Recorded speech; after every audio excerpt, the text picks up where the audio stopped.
여러분 안녕하십니까? 계속해서 대구 경북 소식입니다. 그동안 몇 차례 보도를 통해 대구시 의회와 8개 기초의회의 의정 운영 공통 경비가 대부분 식비로 쓰이는 등 쌈짓돈처럼 쓰인다는 걸 확인했습니다. 구체적으로 뭘 했는지 들여다봤더니 이렇게 써도 되나 싶은 부분도 적지 않았습니다. 조재한 앵커가 보도합니다. 7대 대구시 의회가 4년 동안 쓴 의원 교육비 총액은 430만 원입니다. 2014년 송년의 밤과 송년 다가회로 445만 원을 썼습니다. 한 번의 송년 행사비가 4년치 교육비보다 많았습니다. 대구시 의회는 외부 위탁 대신 자체 교육을 많이 해서 교육비가 크게 들지 않았다고 해명했습니다. 조금이라도 절감하기 위해서 의회에서 모든 걸 다 준비하고 뭐 강사 섭외라든지 교육이나 이런 걸 의회에서 다 하다 보니까 식사비라는 품목 자체가 계속해서 이렇게 나오는 걸로 되어 있습니다. 그래서 서구의회는 4년 동안 송년 행사를 4번 하면서 3번을 서구의원이 운영하는 식당에서 했습니다. 이렇게 쓴 돈은 350만 원입니다. 최소한 40-50분 정도가 들어가야 될 식당을 해야 되는데 서구 내에는 그런 인원이 다 들어가는 그런 식당이 없어요.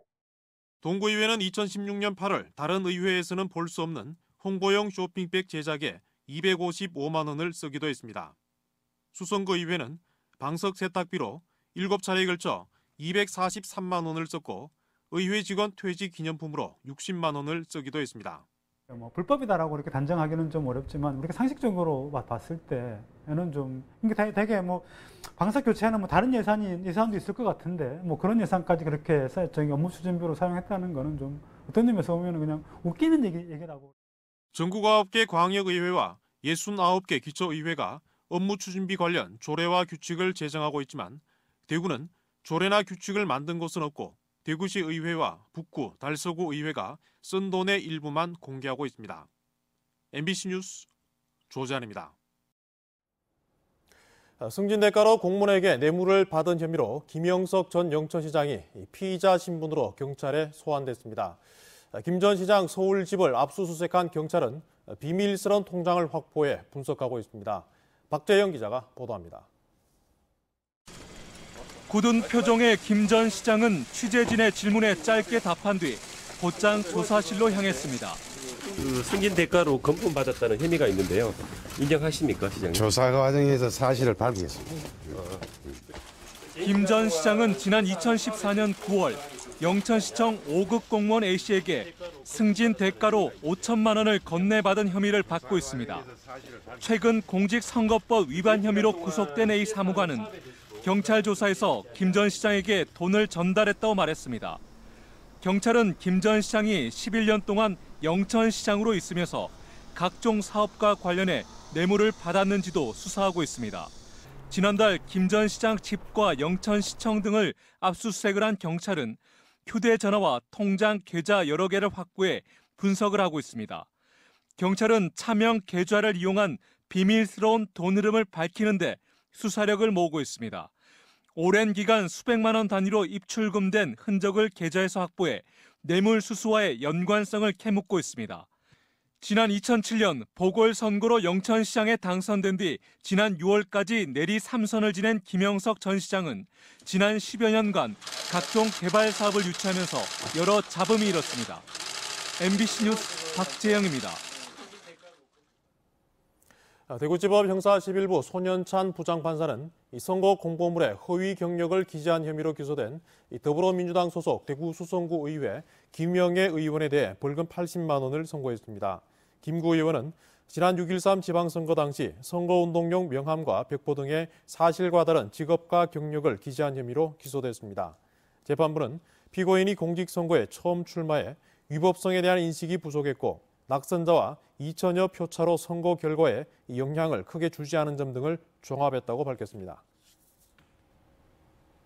오늘부터 오는 30일까지 강정 대구 현대미술제가 열립니다. 시민들은 그냥 즐기면 될 일이라고 생각할지 모르겠지만 상황이 좀 복잡합니다. 환경단체와 예술가들이 미술제를 폐지하라고 주장하고 있는데 어떤 사정인지 윤영균 기자가 취재했습니다. 강정보와 거대한 건축물 디아크를 배경으로 작품 16점이 설치되어 있습니다. 예술의 섬 강정이라는 주제로 17명의 작가가 저마다의 색깔로 풀어낸 야외 설치 작품입니다. 환경단체와 일부 예술가들이 모여 개막식을 앞두고 미술제를 중단하라며 기자회견을 했습니다. 즉각 철회하라! 사대강보 준공과 함께 2012년 시작한 미술제가 사대강 사업을 미화하고 홍보하는 데 이용돼 왔다는 게 이들의 주장입니다. 예술인들이 그 사람들을 갖다가 옹호하는 입장에 어떤 결과를 낳게 되는 행사니까 이런 미술제는 더 이상 치러져서는 안 된다. 조류 발생의 원인 중 하나로 꼽히고 있는 사대강 보 앞에서 이 행사를 강행하는 것은 시민들을 우롱하는 행위라는 겁니다. 여기는 대구의 지소원에 있는 장소입니다. 이 지소원에서도 맹독성 조류가 원래 많이 창고를 했습니다. 이런 데다가 사대강 또 홍보관을 지어놨거든요. 여기 디아크가 바로 홍보관이고. 주최 측은 예술은 예술일 뿐이라는 주장입니다. 장소를 강정으로 택한 이유는 1970년대 젊은 작가들이 다양한 미술 실험을 했던 장소였기 때문이라는 설명입니다. 사대강을 한 번도 거론한 적도 없고 이 강정이라는 고유 지명이 그 당시부터 강정 예술제로 했고 미술제로 했고 그래서 저들이 이것을 개성하는 차원에서 순수한 예술 발전을 위해서 하는 거지.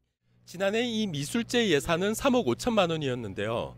달성군 의회에서 올해 예산을 2억으로 깎으면서 작품 수와 미술제 기간은 절반 수준으로 줄었습니다.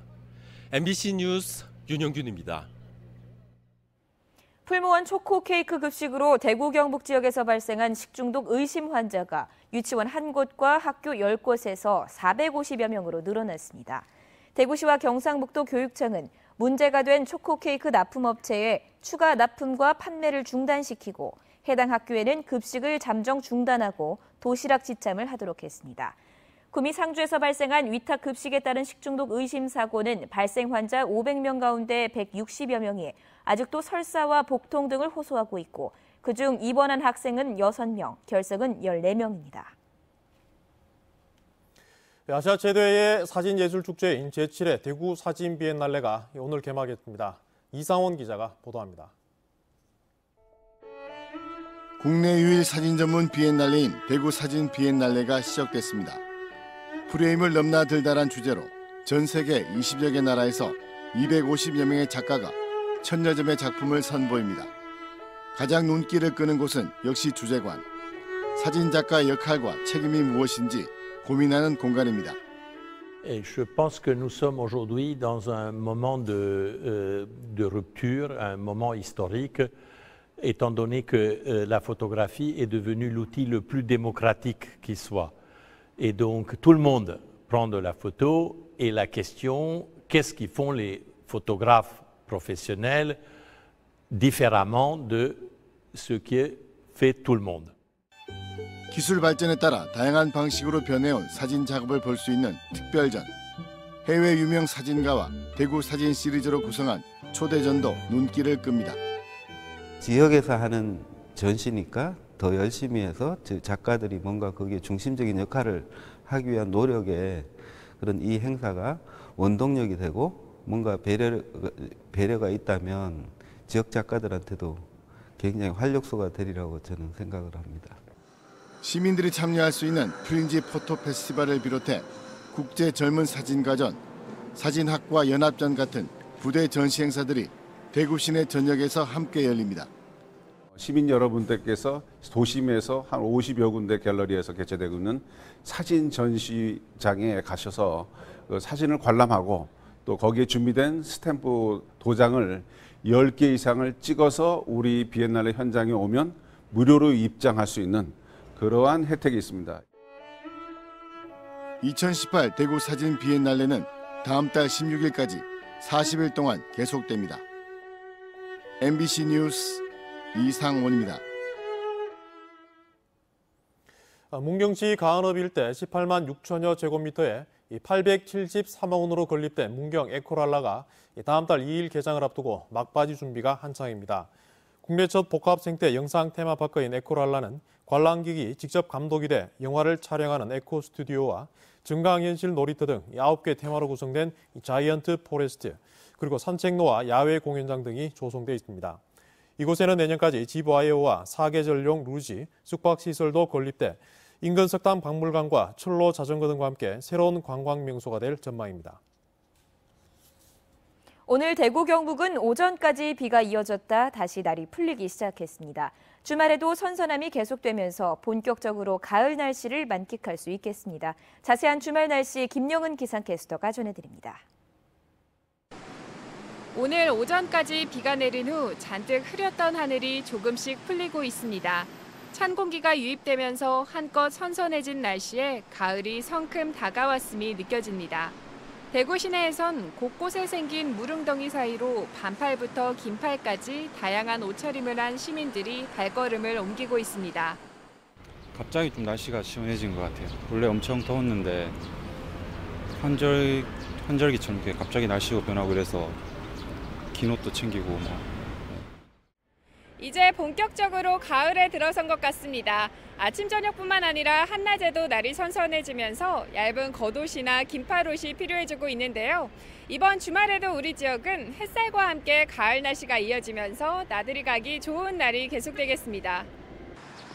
토요일인 내일은 풀잎에 이슬이 맺히기 시작한다는 절기 백로로 대구 경북은 아침 기온이 20도를 밑돌면서 다소 서늘함이 느껴지겠습니다.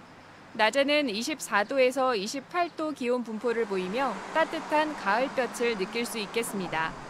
일요일에는 아침 기온이 15도 안팎을 보이겠고 오후에는 26도 선까지 기온이 오르겠습니다. 경북 동해안 지역의 경우 일요일 낮에 약하게 비가 내리는 곳이 있겠습니다. 일교차가 큰 환절기인 요즘 옷차림에 신경 쓰시고 감기 조심하시기 바랍니다. 기상캐스터 김영은이었습니다. 지진 여파로 폐쇄됐던 일본 삿포로 공항이 정상화돼 내일부터 삿포로 전기 노선 운항이 재개됩니다. 에어부산은 대구와 일본 삿포로를 오가는 정기편 운항을 내일부터 재개한다고 밝혔습니다. 어제 지진으로 항공편이 모두 취소돼 승객들의 발이 묶이자 에어부산은 특별편을 추가로 투입할지 논의 중이라고 밝혔습니다. 대구시가 팔공산 케이블카 정상과 낙타봉을 잇는 이른바 구름다리 건설을 강행하자 시민단체가 반발하고 있습니다. 대구환경운동연합과 경실련은 성명을 내고 구름다리 길이가 기존보다 90m 더 길게 기본 설계가 마무리되고 있는 것은 환경 훼손과 예산 낭비를 우려하는 목소리를 조롱하는 처사라고 비난했습니다. 구름다리 건설은 생태계 파괴는 물론 과도한 개발로 국립공원 지정을 더 어렵게 만드는 요인이 될 수 있다며 반발하고 있습니다. 대구 시립희망원 문제를 해결하기 위해 약속한 합의를 대구시가 깼다며 장애인 단체가 반발하고 있습니다. 4.20 장애인 차별철폐 대구투쟁연대는 성명을 내고 장애인 15명 정도에만 시설에서 벗어날 수 있도록 지원하고 나머지 장애인 50여 명은 다른 수용시설로 보내려 한다며 비판했습니다. 이는 70명 이상의 장애인에게 탈시설을 지원하기로 합의한 지난해 5월 희망원 혁신대책을 어기는 것뿐 아니라 반인권 정책이라고 주장했습니다.